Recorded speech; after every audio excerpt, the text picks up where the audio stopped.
Welcome to our early evening event celebrating translation and poetry and also translation and art. Translation in lots of different forms. Great to see you all. I'm Francis Jones. There are two halves to this programme. In the first one, there'll be a presentation, conversations and readings from the Poettrios project, which is a collaborative poetry translation project which we've been running in Rotterdam and Newcastle the last couple of months. The second half, there'll be presentations, artwork, just on the wider theme of translation and collaboration in various forms. Most of it, a lot of it will be poetry, but there'll also be translation within the same language, artwork and poetry, that sort of thing. I'll basically be introducing the first half. So, Poettrio's project. It's basically collaborative translating of poetry between English and Scots in some cases, and Dutch. So, a poet trio. What's a poet trio? Basically, there are 3 or 3.5 people working together. There's a source poet, for example, a Dutch poet whose poems are being translated. So, this week in Newcastle it was a Dutch poet. Working face to face with 2 other people. A so-called target poet, a UK poet in this case, and a language advisor whose job is basically to mediate in terms of language, in terms of culture. They're all basically bilingual translators with a special interest in poetry and in fact often poets themselves. And basically they're working to translate the source poets' poems into the other language, so in this case Dutch poets' poems into English. Now I did say there are 3.5 people in the trio because there is actually a ghostly presence, because the way that people start working is they have a so-called interlinear. This is a language advisor has prepared a literal translation, a sort of super literal translation that in no way will work as poetry, but which explains. And then the trio in the room work on it, but the language advisor in the room might be a different language advisor from the person who prepared the interlinear. As I said, we've had Rotterdam, Newcastle. First we had a week in Rotterdam at Poetry International Festival at the beginning of June. 3 different trios translating simultaneously, so 3 Dutch poets, 3 UK poets, 3 language advisors. For 3 days, so every day the configurations were a bit different, and on the 4th day we came together, shared experiences and had a presentation. We've just had the second leg where we're working into English, so the Dutch poetry is being translated into English, and again 3.5 days. Should mention it's a joint project with the universities of Newcastle and Roehampton leading it. It's interdisciplinary. Some of us are English from shall we say, poetry writing, creative writing disciplines. Some of us, like myself, are from modern languages, from a translation studies point of view. But we share interest and passion in poetry. It's funded by the Arts and Humanities Research Council and supported by the Dutch Foundation for Literature, Nederlands Letterenfonds, the Poetry International Festival for Amsterdam, and Newcastle Centre for the Literary Arts, MCLA. I've got the acronym right there. I'd like to introduce the Dutch poets. Hélène Gelèns, Menno Wigman. Elma van Haren, sadly, I can't introduce. She was physically present in the first workshop, but just due to unforeseen circumstances, she couldn't actually join us. But she's been very much here in spirit and through the ether.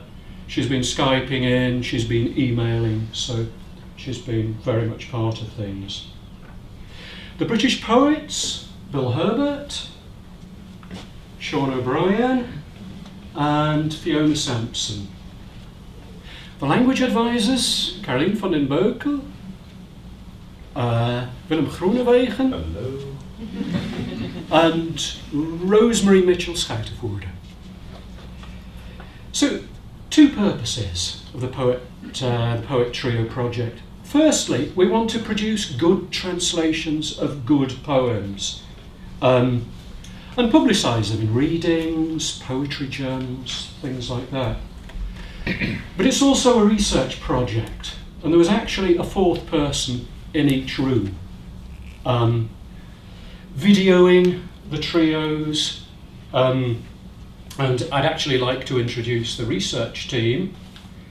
There's myself, Francis Jones, Rebecca Johnson, Sergio Lobejón Santos, Fiona Sampson, and Bill Herbert,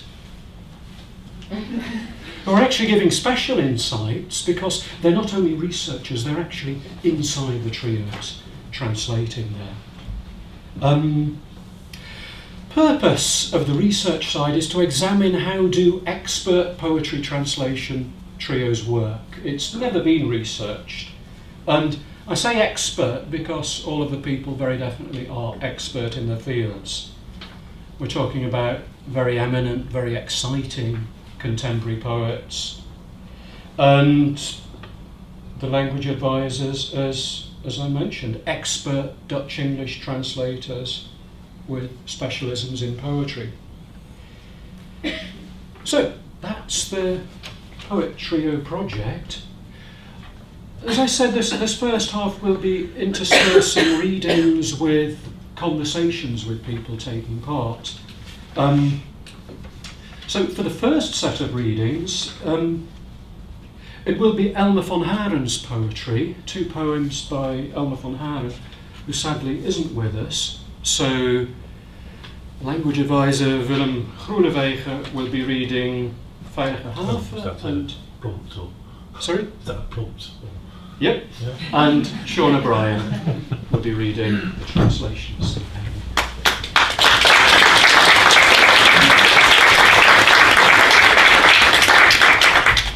So this is Elma van Haren's poem Veilege Haven, translating as Safe Haven. Veilige haven. In gestolen werktijd koffie gaan drinken. Ik was op weg naar een vloer met bijts in de aanslag. Buitenbijts. Binnen op de planken met veel terpentine, daar wordt hij mooi transparant van, al ziet de vakman dit als water bij de wijn. Maar niet alles en iedereen kan toch gedachtengolven. Met paniekerige vlagen de Texaanse cycloon van vorige week gelijk. Heviger niet gekend tot nu toe. Ik ben mijn vaders gouden ring verloren. Al heel lang een familiestuk. En daar kom ik dan, volgende, stomzinnig. De gewaarwording dat een donkere massa naast mijn tafel staat. Eeuwenoud, robuust, besnord. Een stuk graniet van een berg, dreigend dit café ingebrokkeld. And then the next part is italicized, so it might be different voice and interior monologue even. Wie, ik, u vergist zich, niet de zoon van, de zonen zijn op. Let niet op mij. Wie ben ik in het licht van eeuwen? Ik bewoon het huis, probeer het parket glanzend te houden. De tuinman heb ik moeten ontslaan. Nee, de zonen zijn niet gesneuveld, dus het is enkel ik. Op een dag ging mijn vader in bed liggen en stond gewoon niet meer op. Waarom doen we dat zo in onze familie?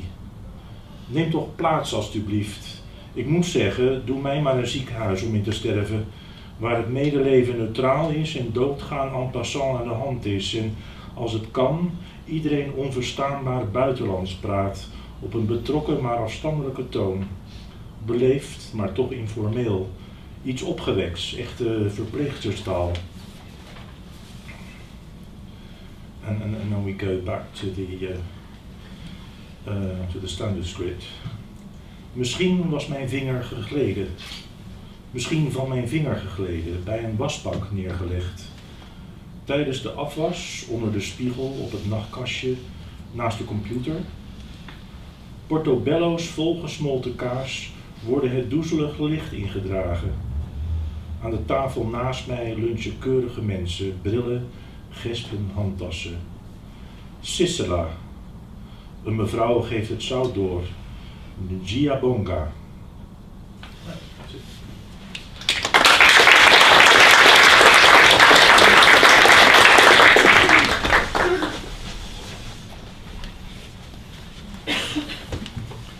Research associate crushed by lecture. This is Elma's poem Safe Haven, in the version that Willem and I made. I skived off for a coffee during working hours. I was on my way to another floor. I had the wood stain ready, exterior stain, or with floorboards primed with turpentine. It makes it all nice and transparent, although the skilled tradesman would call it dilution. But not every Tom, Dick and Harry. Thought waves. Waves of panic equal to last week's cyclone in Texas. This is the worst I've ever known it. I've lost my father's golden ring. It's been in the family so long, and there's me next in line, thick as a brick. Suddenly aware of a dark mass standing by my table, age-old, robust, mustachioed, a block of granite from a mountain crumbling into this cafe. Who, me? You must be mistaken. Nobody's son with no sons left. Don't mind me. Who am I in the light of centuries? I inhabit the house, attempt to keep the parquet gleaming. I've had to let the gardener go. No, the sons did not perish in battle. There is only me. One day my father lay down in bed and just never got up again. Why does it work that way in our family? Take a seat, please. I have to say, I'd rather have a hospital to die in, where sympathy is neutral and dying is something that happens in passing, and, if possible, everyone speaks incomprehensible foreign tongues in a tone both empathetic and reserved, polite yet informal, mildly cheerful, speech typical of nurses. Maybe it slipped off my finger. Had I left it by the sink while washing up under the mirror on the bedside table, beside the computer? Portobello cheese melts are carried out into the hazy light. Respectable people are having their lunch at the table beside me. Glasses, buckles, handbags, Sisela. A lady passes the salt, Ngiabonga.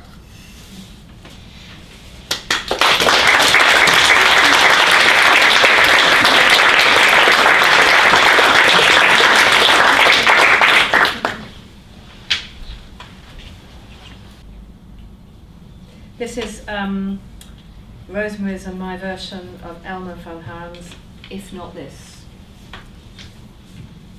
It's a work in progress. The weather's muggy, full of the giddy spells that come with mugginess. Children are being hoisted onto parents' shoulders for a lesson in supervision. But I was raised without that, and moreover, anyhow, anywhere. I still can't get away from this, out from under the incessancy of it, the randomness, the bad luck, tunnelling under, if I must, through the sewers and then bursting out full of bruises. As the saying goes, bad blood crawls where it can't flow. Although I don't know on what scale, from 1 to 10, that drama unfurls in my head, the proportion of main to side issue and what will give way under the force of gravity. Will I tumble through the front doormat into the cellar? Will I applaud then if I still have hands? In an escape room, I solve the puzzle in the blink of an eye. My own riddles bark unchangingly day after day. Explain that girl with her Polish face in a yellow uniform, bringing the coffee. Braids round her head, Irish freckles, rattles of Spanish, a cool Dutch nod. I watch how she cadences away in her omelette yellow, her coronation chicken number plate yellow, and think, like so? To exist on banana milkshakes, being wider and warmer, a fuller, creamier story. 2. Yesterday was longer than the previous days, and today seems deeper still. Too little sleep, because of a strengthening desire that hangs in cool shapes like the white lupin. Related to the deep purple glowing ones, it's much more fragrant but very fragile and quickly wilting. Hundreds of them grow in the park under the shrubs, keeping carefully out of the sun. There's a woman looking for a spot in the shade too, but everywhere the shade is occupied. Suddenly she takes her clothes off and makes herself comfortable in the middle of the scorching grass. I observe how pink circles appear on her shoulders, blushing radishes. Raspberry lemonade bubbles under the skin. Later in the day, someone will drink from that and calm the fire with cool lips. Then, so, being a purple lupin and gliding within the moment, smooth, one big-hearted embrace, a vitamin-rich token of zest for life, convinced of a happy ending. 3. Summer evening. Children's voices announce the time of day, playing hide-and-seek. The dusk pushes the light backwards, fills rooms and streets, covers up all the stories. Last one out can no longer be seen.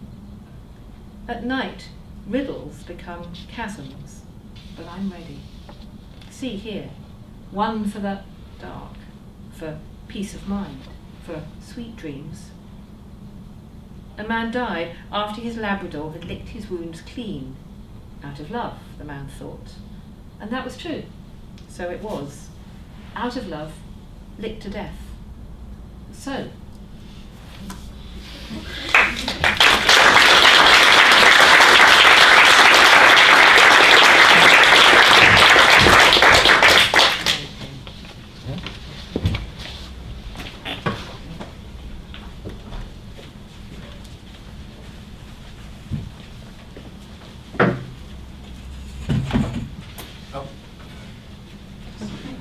Every session began with a long, very polite, bewildering to our Dutch friends, discussion about where everyone would sit. And I see we've carried that through into this part of the evening.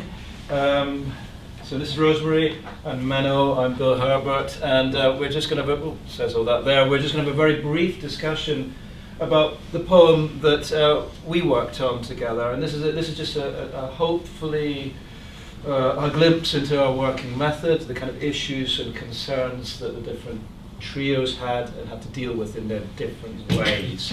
It's a very odd dynamic, and so perhaps we might begin by just explaining how we worked together as a trio. And so, Rosemary, how would you characterize your role in it as translator, language advisor, writer? It starts at the computer, and it means that I have to do a literal translation, which goes against the grain because it's grammatical, semi-grammatical. The idioms aren't right, but you're trying to convey the exact meaning with the words as precisely as possible, so that you're not creating a poem as a language advisor, you're just presenting a translation so that the target poet will understand what it is about. It takes quite a time. I think it took me about a day for each poem because I had to research all kinds of things. Like, was it linked to another poem? What exactly was the meaning of this? What were the potential synonyms? By the time I had finished, I absolutely loved the poem. And I wish that at school I'd had enough time to do exactly the same thing. It's lovely. And that gave me, as the target poet, something to move in on one poem as opposed to another poem. And there were all sorts of reasons why you might pick one poem over another poem, but I think a particular aspect of our trio arrangement was I picked them out of a sort of frenzied envy, in that these were poems I would have loved to have written. They were poems that I was kind of really struck by and moved by and intrigued by, and that is all down to the interlinear, to this version, which has got to give you enough of a sense of the mechanism of the poem as well as an insight into the language for you to be smitten. You know, you have to have that kind of enough of a glimpse for infatuation to follow. So the particular poem that we ended up doing on that day was called Slotsom, and I would ask Menno to talk a little bit about the poem so that we don't seem to be diving in too suddenly to detail. Well, actually, it's a very simple poem. That's what you say. It's what I say.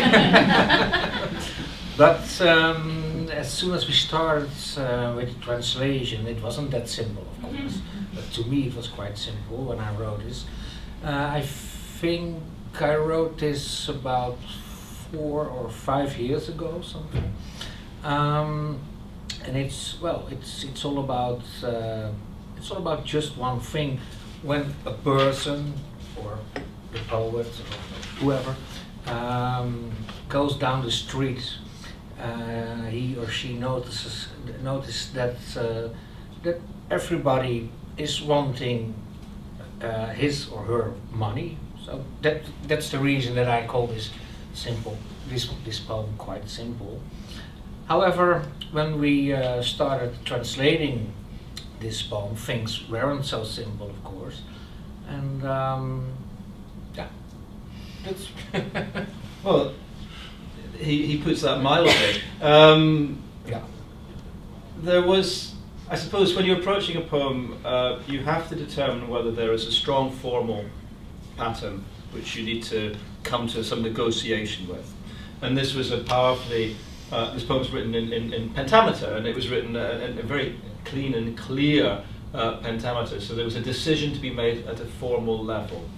There was also a very striking music to the poem. The combination of the verbal music and the tone of the poem was very particular and very much, absolutely Menno. It was a distinctive voice created by those two elements. And then there was the frame of reference, and then there was this interesting detail which came out when we started talking about that, which was a kind of a governing term or concept just below the metaphoric, and Rosemary, you spotted it.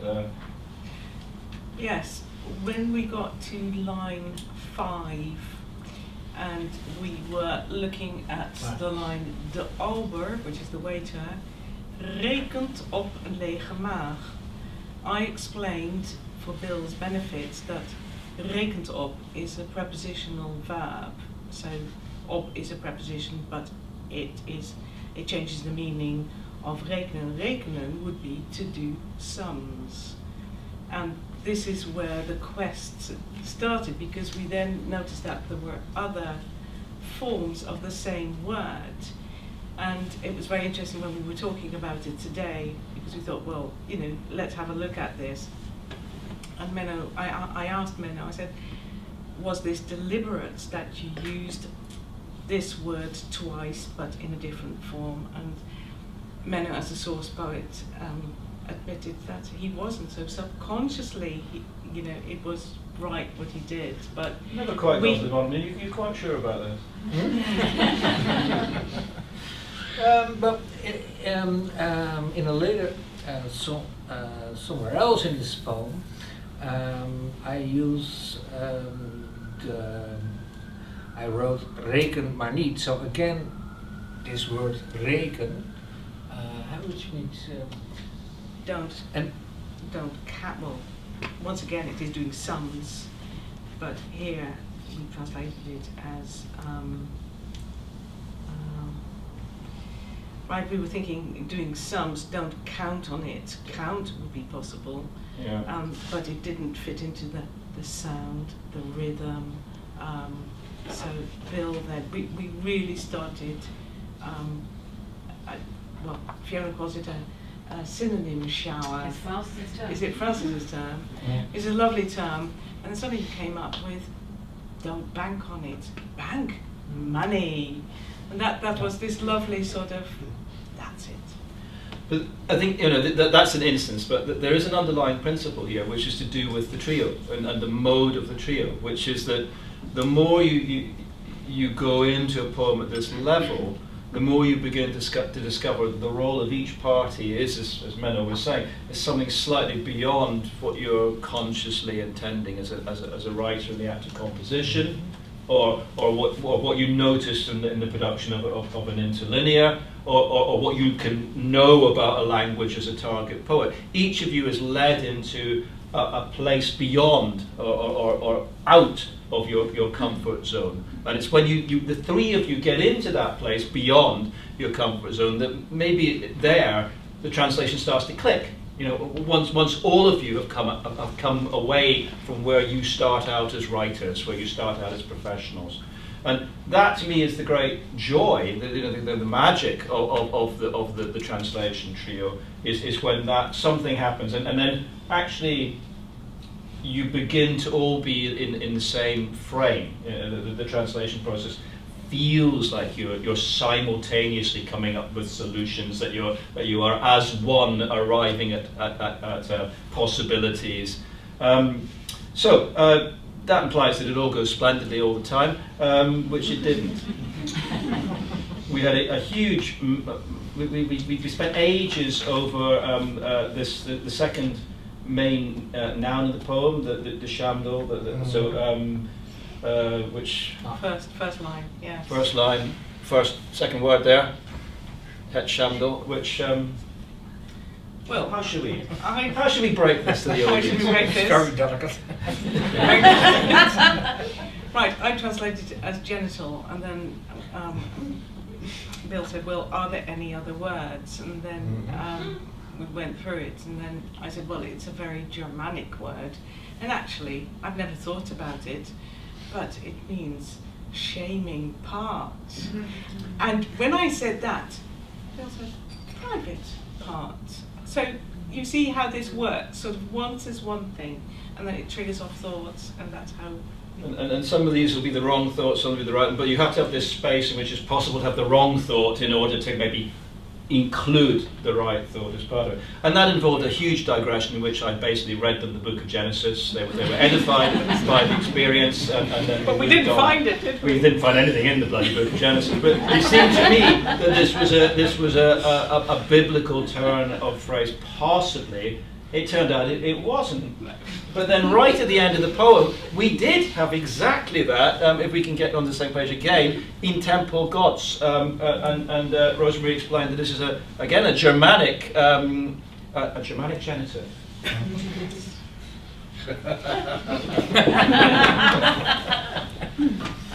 Simple man gets grammatical term correct. But can you say why you were using that kind of language at that point in the poem, the high tone? You mean the second last line? The Hots. Oh well, because that's the way we say it in Dutch. It's just it's a quotation from the Bible. Yes. Yes. So this time it is a quotation. And also because it fits the meter. Yeah. The pentameter. Yeah. Het lichaam heet, het is een limbochels. And this was a real tough aspect of the poem. Not everything will drop into pentameter when you click your fingers, and so there's a kind of some things that you can do in a trio workshop, and there's some things that the target poets just sort of wander away with and think about for a bit, in the hope that the rhythm will settle, that possibilities will emerge, and that the whole thing will still hold together at this level of tone and music and meter and imagery and register. And here, it was very important to get this kind of high tone because the last line, when you hear it, is quite abrupt and quite brutal. So it was kind of it's a preparatory gesture for the last line of the poem. Now, Francis, I'm just trying to interpret your facial expression at that point. Do you feel that we have pleasured and entertained the public enough at this point? Or I was just thinking about the last line. right, okay, but that was my setup for him to read the poem. Yeah. Do you think? Shall we? Is that it? Yes? Good, okay, well, thank you very much. You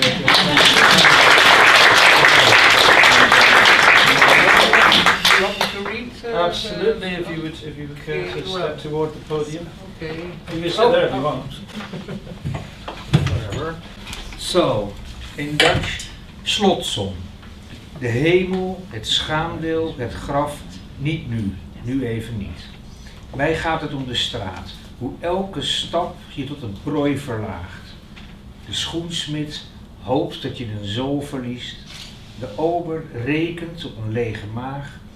De kroegbaas bidt dat je van dorst vergaat. En elke winkelier wil dat je mak en ondoordacht een apparaat aanschaft dat het exact binnen 4 jaar begeeft. En als jij het begeeft, reken maar niet dat het gecijfer dan verstond. Geen mens gaat gratis in de grond. Niets nieuws, ik weet het. En de jaaromzet gaat voor. Het lichaam, heet het, is een tempel gods. Je sterft alsof een fruitkast geld uitkotst.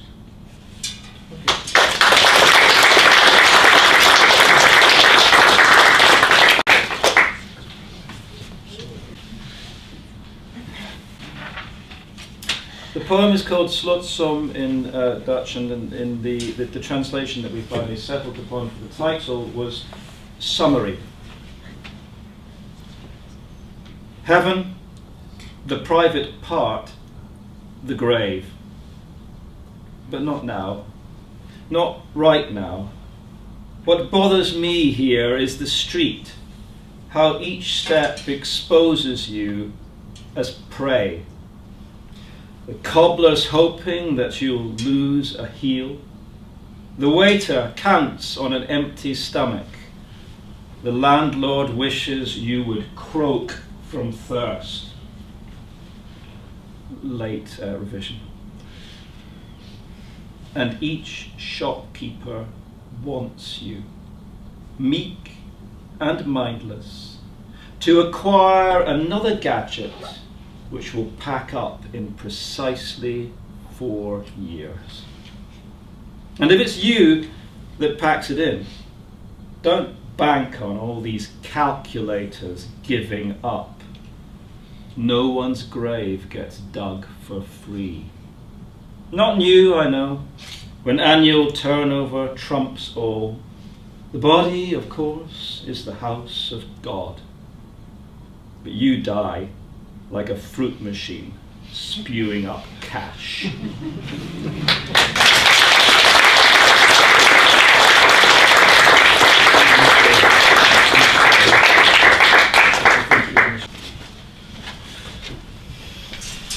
Lichaam, mijn lichaam. Lichaam, mijn lichaam. Hoeveel handen van hoeveel vreemden kreeg je op je af? Ooit was de dood een klamme kappershand. Toen kwam de vrieskou van een stethoscoop. Weer later brak je in een tandartsstoel of zat een valse leerkracht aan je hoofd. En dan die metro's met dat drukke vlees, dat restvolk dat als vissen langs je gleed in winkels, liften, stegen en coupés. Lichaam, mijn lichaam, denk toch aan de geur van eerste kamers en verliefde lakens, de lente die het in ons werd. Want wij zijn bang en angst duurt soms het lichaam lang. Straks lig ik daar en wordt mijn haar gekamd.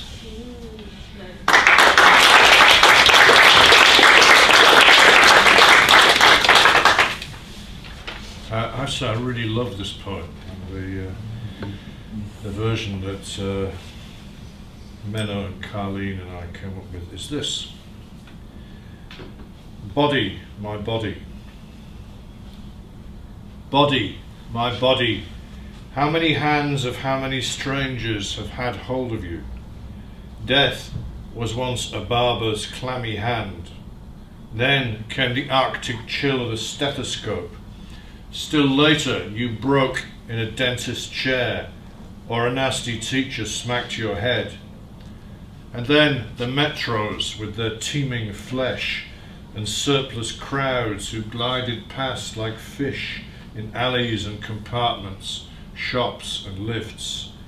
Body, my body, please think of the smell of rooms the first time and of amorous sheets, the spring that became in us. For we're afraid, and fear lives while the body lasts, and soon, when I'm laid out, they'll comb my hair.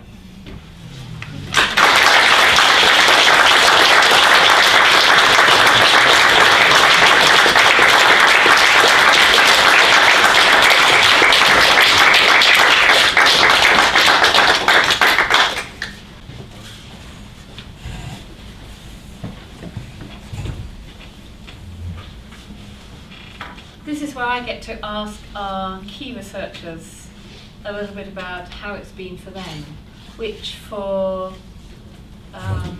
we who've been in the goldfish bowl for sort of 2 weeks is fascinating. I hope it is for you too. The first thing I wondered whether, because obviously a project like this is built around a model. It's built around a lab, as it were, lab conditions, but it's built around a model of a practice, but in our case, the Poettrio model. And I wondered whether the process had unfolded in the way you expected it to. Has the process been the kind of thing that you envisaged when you planned the project and set it up? I guess to a certain extent, yes, in that maybe what I was most of my own experience is as a solo poetry translator, and I've already been looking at how solo translators who know the source language and work into the target language work. And in terms of the sort of solutions, the sort of things that the trio here was talking about, yes, you know, that it's not totally out of the park. You know, the people are tackling the same problems. I say problems. It's the sort of thing we do for the joy of it, sure. But the approaches, yes, they're very similar. You can see a great respect for the source poet there, and a love of the source poem which is shared by all three, and then a sort of nerdish enthusiasm for, well, what does that word mean, or what is the particular metric theme running through there, and an enthusiasm for making it work as poetry in the target language. But what about you, Sergio, and you, Rebecca?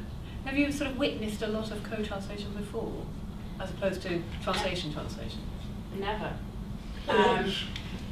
Well, I suppose when I was doing German undergraduate. But yeah, I mean, when we designed the whole laboratory process, we were quite kind of mechanistic about it. You know, we made timetables, we had Excel documents, etc. We told people when they were going to have a coffee, go to the loo, eat lunch, etc. That was mostly me.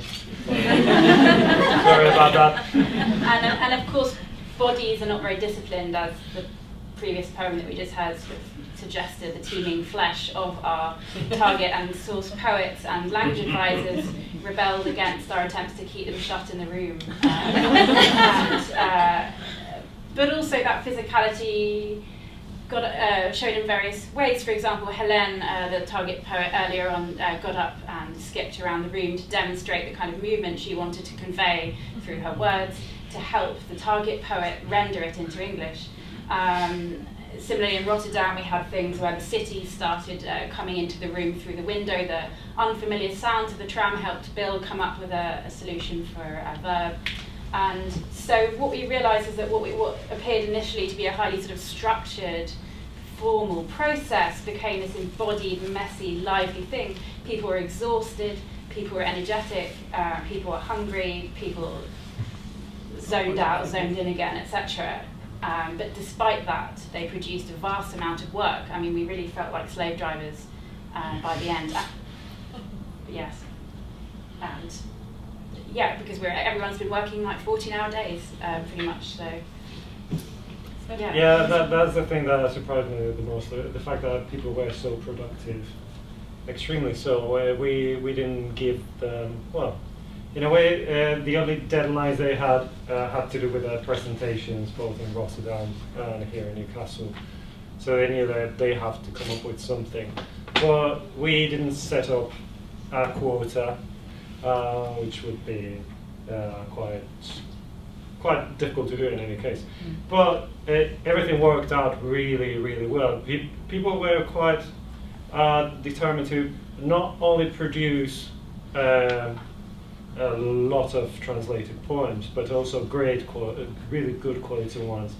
And that's something that's really stood out. The fact that they were so determined to come up with something that stood on its own in English, because it's not an easy proposition. But the fact that you have the three people in the room helps a lot, and having a target poet working on the translation affords you a lot more options in terms of which linguistic choices they're going to be in the poem that really are acceptable within the target culture. And honestly, we were mightily impressed by everything that happened during the sessions, in the sense that the poems they came up with are great poems in English.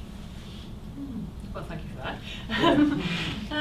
So to sort of shift the lens slightly, because of course we're not only making versions of poems, we're making research material. That's to say, we're making evidence for you guys to analyse. And I wonder whether your modes of analysis are going to change, whether, for example, it's going to be more qualitative and less quantitative than you thought, or are you going to be...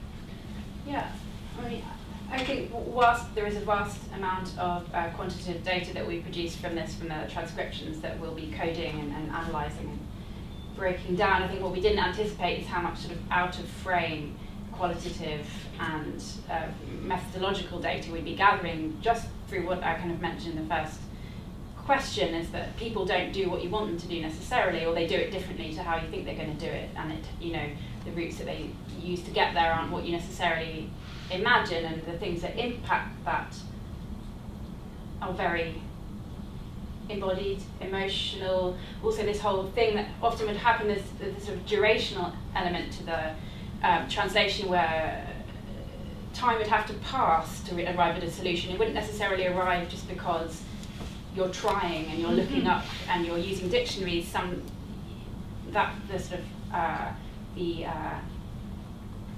The memory was suggesting perhaps overnight during sleep in a break when you didn't imagine it, or if you saw something or whatever. So there's both method and some kind of unspoken embodied process that's always happening, a sort of gestation.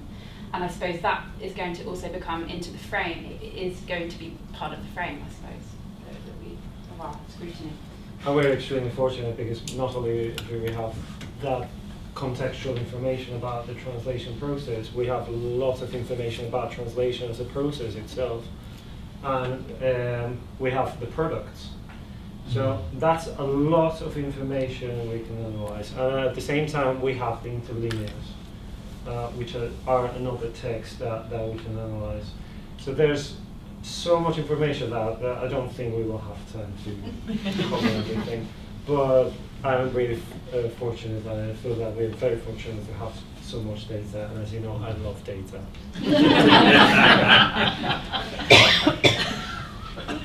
I think in terms of the findings, what we're showing, at least what we're seeing so far, is that there is no one way to poetry translation. to translate a poem, and it's, I think, perhaps something that people who are working on poetry translation do know. But what I was intrigued to see was the different ways in which that say, as a researcher this week, I was sitting in on Menno Wigman's, 3 of Menno Wigman's groups, and it was really interesting to see the different routes which people were taking. So say analytic or holistic translation style, are you do you like details, or do you like the whole and come down to the details, or do you go from the details to the whole? But I think what's really interesting is the different routes usually converge in very much the same place. We're making a poem which works in terms of semantics, in terms of image, in terms of rhythmic movement, and that I find immensely cheering. So I suppose the next question, the obvious next question is, what about the plans for what you're going to do with all this data? What are your plans? We'll be spending a good few months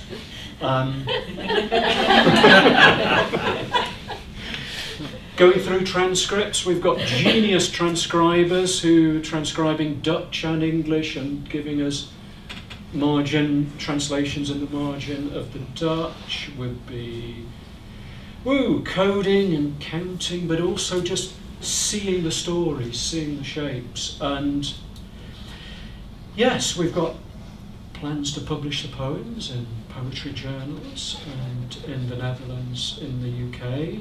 We want to, we put in an abstract to a conference, Translation Studies conference in Hong Kong next year. Two So abstracts. fingers crossed. 2 abstracts, great. I wasn't sure if you, end of the month is the deadline, so that's brilliant. A book, we'll be writing a book, academic articles,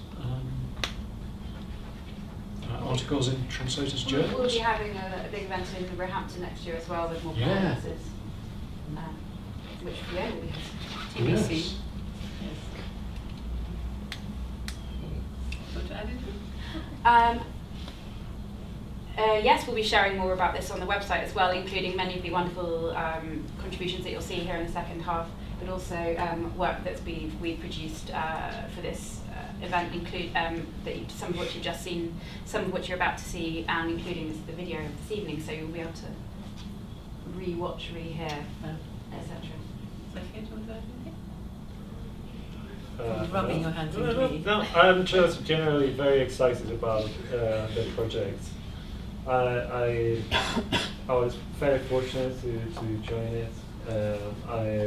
I've always been involved in poetry translation as a researcher and as an amateur translator as well. And a poet. And a poet as well. So this is I feel like a kid in a candy shop. That's fantastic. Thanks so much.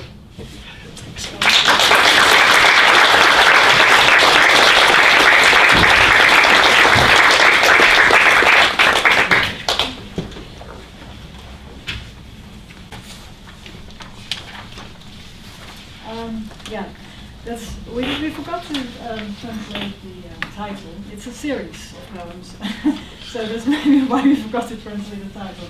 A series of poems. Now the title in English will be, it is for the moment, Out of the Dark.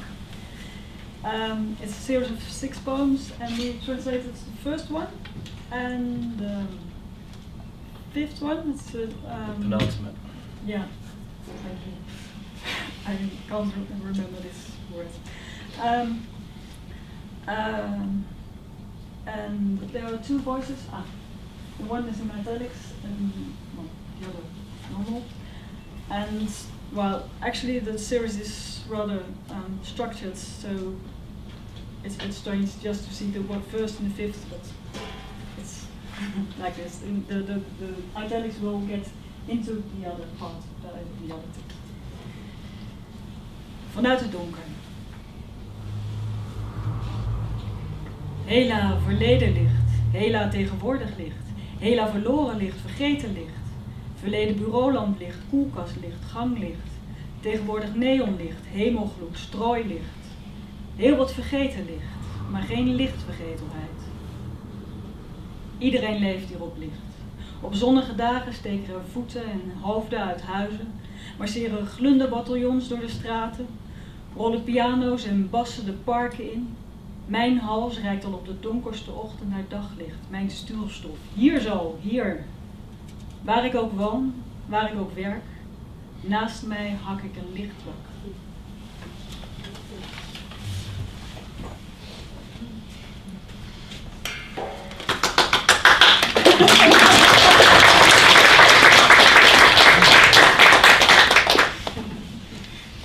It's a great delight to work on this sequence, and I really would like to do the rest of it. We sort of topped and tailed it in order to get a grasp on it. So it was a kind of one of those scoping gestures that you do to get your head around something on my part, but I feel now we need to go back in and try and get the gist of it. And particularly this change between the two voices, the italicized voice and what it's doing. Which in the first session I was compelled to come up with the adjective Heideggeresque to describe some of the things that Hélène was doing, and how that filters through into the way that the two voices are interacting in the last one. So that was a really interesting technical challenge, and I just loved the way the tones worked with each other of the two passages. So.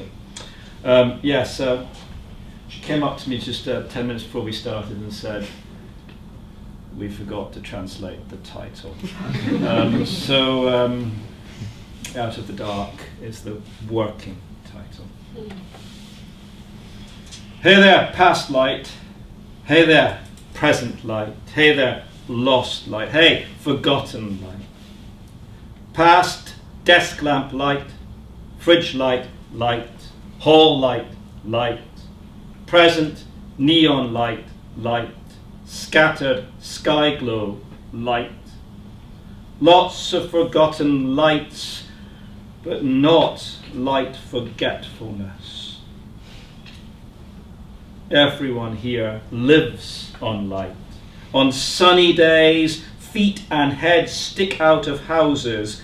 Beaming battalions march through the streets. Pianos and double basses roll into parks. Already on the darkest mornings, my neck is stretching for daylight, my rocket fuel. Here I am, right here. Wherever I live, wherever I work, next to me, I hack a light hole.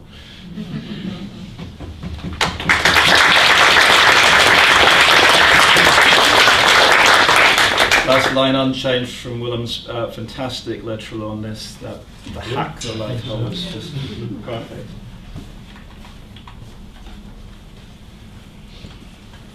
Geworpen licht, verdreven nacht. De sterren zijn gevallen in de straten van de stad. Hun licht schijnt opwaarts de duisternis in en de duisternis krijgt het licht niet gedoofd. Iedereen slaapt hier onder een gloeiende hemel. Iedereen sliep hier onder de sterren. Avond na avond maakte de Melkweg zijn ademstokkende opkomst. Het zichtbare en wat aan het zicht wordt onttrokken. Het nachtelijk stralen van de steden greep in. Het schrapte de Melkweg op een paar stippen na. Nu staan we niet in het duister tegenover een immens en onpeilbaar heelal, maar in een luminescente waas tegenover gelijken. Iedereen hier waant zich gigant. Ons licht schijnt in de duisternis. Geen half vergeten nacht, heelal vergetelheid.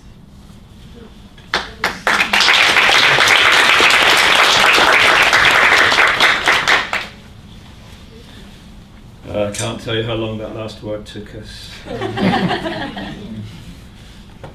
We went round and round and round. Once more around the Milky Way.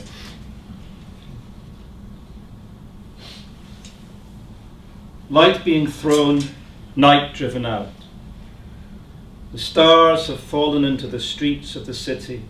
Their light shines upwards into darkness, and the darkness can't snuff out the light. Everyone here sleeps under a glowing sky. Everyone here slept under the stars. Night after night, the Milky Way made its breath-catching entrance. That which can be seen, and that which can be hidden from sight. The nightly dazzle of the city struck through the Milky Way, leaving only a few dots. Now, we do not stand in the dark, confronting an immense and unfathomable cosmos, but in a luminescent cloud, facing our equals. Everyone here imagining themselves giants. Our light shines in darkness.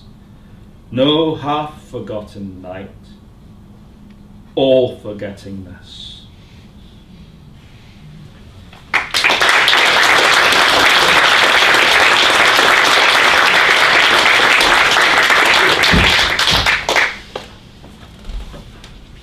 This poem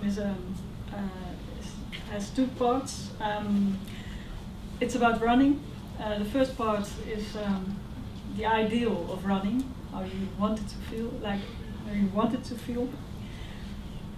And the second part is about the actual running in the park in Amsterdam, in the Vondelpark, and it's very crowded there. It's very difficult to have this ideal way of running. Niet bijrennen. 1. We denken aan doelloos, aan ongeremd rennen. We rennen en rennen, vertragen het beeld. Zet af, zweef en land. Elke pas rolt van de hak naar de bal van de voet, naar de grote teen. Elke afzet vol kracht, elke pas wordt een sprong. Zet af, zweef en land, zet af en zweef. We zweven en zweven in ongeremd rennen. We luchtklieven meer dan we grond raken. Zet af, zweef en land, zet af en zweef, land, zet af. We denken ons doelloos, ons ongeremd rennend. We lopen ons leeg, het lijf tot een pijl. Moeiteloos rennen en niets doet nog pijn. Niet wij rennen, het pad rent. 2. We dragen nu loopschoenen, rennen langs Moeder Rots, langs Vondel. We rennen door het bosplantsoen, rozentuin, knerpen op schelpgruis. We denken ons doelloos. We ploeteren doelloos het paardenpad af met opstuivend zand, ook het pad rent. We rennen en denken ons ongeremd rennend. We punteren een voetbal terug naar het veld of een boom in. We denken ons ongeremd rennend. We rennen ons een langharig mormel in de kuit. Rennen ons het getier van zijn baas in het oor, want wij zijn het, wij rennen. Een hond weet niet beter. Niet wij rennen. Het park rent.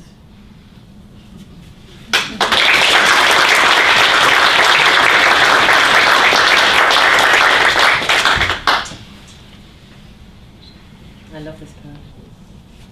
Not us running. 1.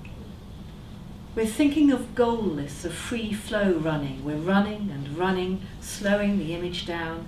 Push off, float and land. Every step rolls from the heel to the ball of the foot to the big toe. Every lift off, full power. Every step become a leap.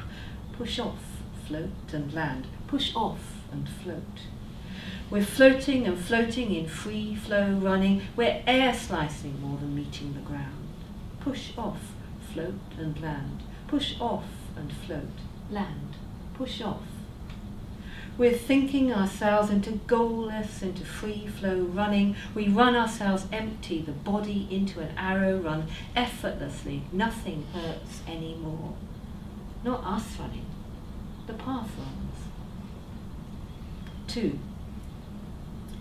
Wearing trainers now, we're running past Mama Barranca, past Vondel, we're running through shrubbery, rose garden, crunching on shell grit. We're thinking ourselves into goallessness.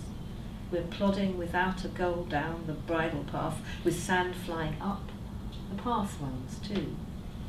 We're running and thinking ourselves into free flow running. We're punting a football back onto the field or into a tree. We're thinking ourselves into free flow running. We're running a hairy mutt up our calves, running its master's rant into our ears because it's us running. A dog knows no better. Not us running. The park runs.